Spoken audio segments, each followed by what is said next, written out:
How are you all? As sir has already elaborated and told you that today is the birth anniversary of the Iron Man, Sardar Vallabhbhai Patel. He was the Deputy Prime Minister and first Home Minister of Independent India. कई किस्से कहानियां हैं उनकी दृढ़ निश्चयता के बारे में, उनकी कार्यशैली के लिए एक दो मैं आप लोगों को सुनाना चाहूँगा।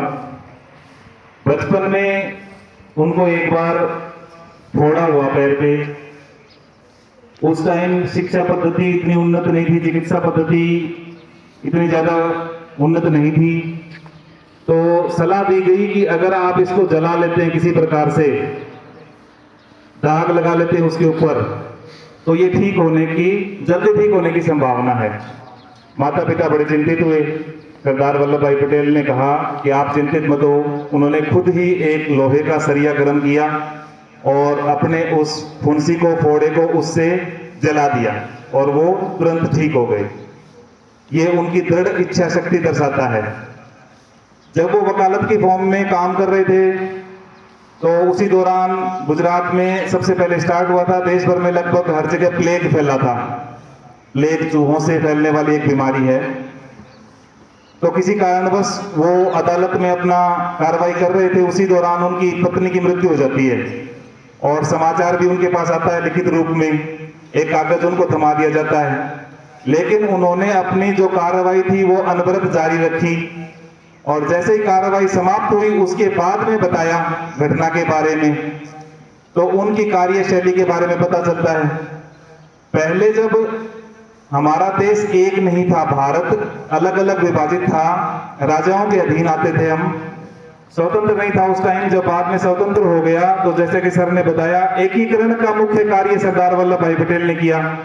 सब तरीके अपनाए गए, साम दाम दंड भेद, जिस भी तरीके से जो माना उसी तरीके से उन्होंने अपनी कार्यशैली का परिचय देते हुए और सब पूरे भारतवर्ष को एक किया।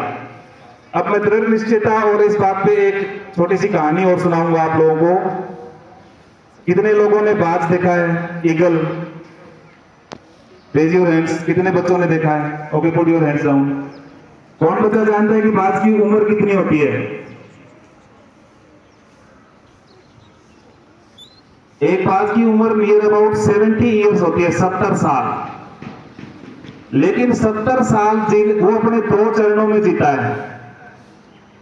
जब प्रथम 40 वर्ष जो होते हैं ना, फर्स्ट 40 ईयर्स, उसमें वो जवान रहता है। 40 ईयर्स के बाद में उसकी बीक, चोंच और जो पंजे हैं वो काम करना बंद कर देते हैं। अब बाज वो जिंदा रहने के लिए जो भोजन चाहिए, जिसपे वो डिपेंड है, मांस पे, उसको पकड़ेगा कैसे? पंजों से पकड़ता है, बाज पंजों से उठाता है और फिर चोंच से फाड़ता है और खाता है।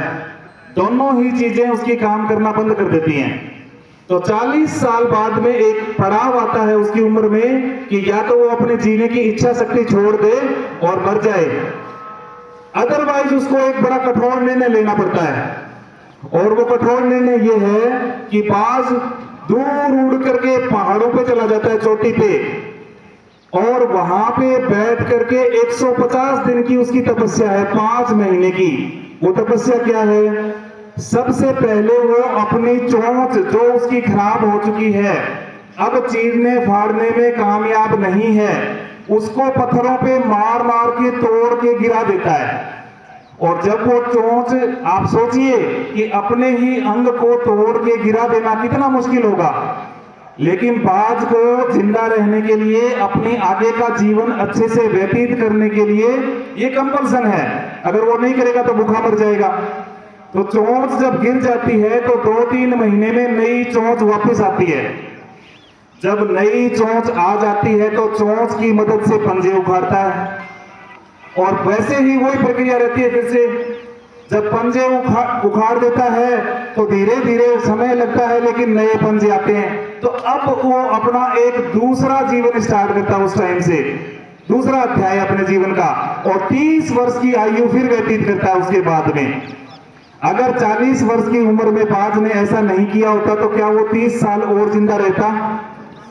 बिल्कुल भी नहीं रहता। उसको जीने के लिए, खाने के लिए जो ये प्रोसेस है ये हर बात को इस प्रोसेस से गुजरना ही गुजरना होता है। तो 5 महीने आप सोचिए वो बगैर खाए पिए रहता है। जब ये प्रोसेस चल रही होती है तो ना तो वो कोई अपना शिकार पकड़ सकता है और ना ही चीर फाड़ कर सकता है, ना ही खा सकता है।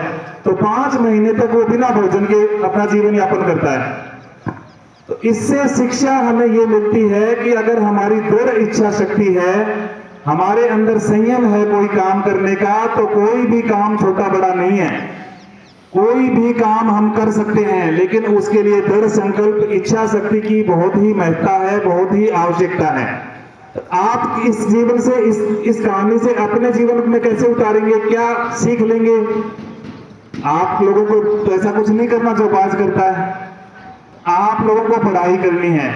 आपका भी जीवन 2 चरणों में होता है लगभग। एक तो जीवन के प्रथम 25 वर्ष और एक उसके बाद का 25 वर्ष तक लगभग विद्यार्थी जीवन माना जाता है। और उसके बाद में जो भी काम करते हैं व्यक्ति, कोई नौकरी पेशा करता है, उसमें अपना समय व्यतीत करता है। तो बाद का जो लगभग एक मनुष्य की उम्र मानी गई है 100 वर्ष, उसमें आपके 75 वर्ष अच्छे से कटें, उसके लिए आपको प्रथम 25 वर्ष में त्याग करना है, कड़ी मेहनत करनी है, पढ़ाई करनी है। हाँ, इतना कुछ आपको नहीं करना होता जैसे बाज ने किया। अपनी पाठ्य पुस्तकें और जो नॉलेजेबल कोई भी आपको लाइब्रेरी में मिलता है, आप जितना नॉलेज ग्रहण करते हैं 20, 22, 25 साल के बाद में वो सब यूटिलाइज करने का समय आता है। जब आप एक अच्छे प्रोफेशन में जाते हैं, जब अच्छी कोई जॉब प्राप्त करते हैं, जब अच्छा कोई बच्चे व्यापार करते हैं, किसी भी क्षेत्र में जाएंगे तो आपको आगे आगे नॉलेज की आवश्यकता होगी, बगैर नॉलेज के नहीं है। आज के समय में खेती बाड़ी भी पूर्णतया नॉलेज बेस्ड है। जिसको जानकारी अच्छी है फर्टिलाइजर्स के बारे में, बीज के बारे में, वो अच्छी उन्नत खेती लेता है, बजाय जिसको जानकारी नहीं है उसके। व्यापार करते हैं तो भी यही रूल लागू होता है, सर्विस करेंगे, जॉब करेंगे तो भी यही रूल लागू होता है। तो प्रथम जीवन के जो प्रथम आपके 15-20 वर्ष हैं, पहले 5-4 वर्ष तो आप बचपन में गुजार देते हो, उसके बाद में विद्यालय में आते हो, पढ़ना स्टार्ट करते हो।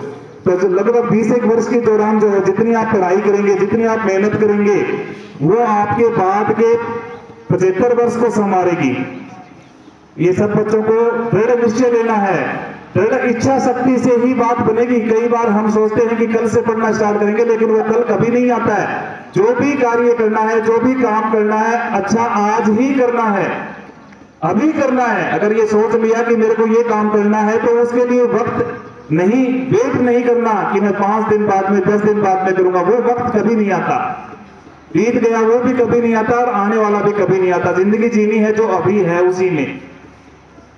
दृढ़ इच्छा शक्ति रखनी है, पढ़ाई करनी है और अपने लक्ष्य को प्राप्त करना है। धन्यवाद।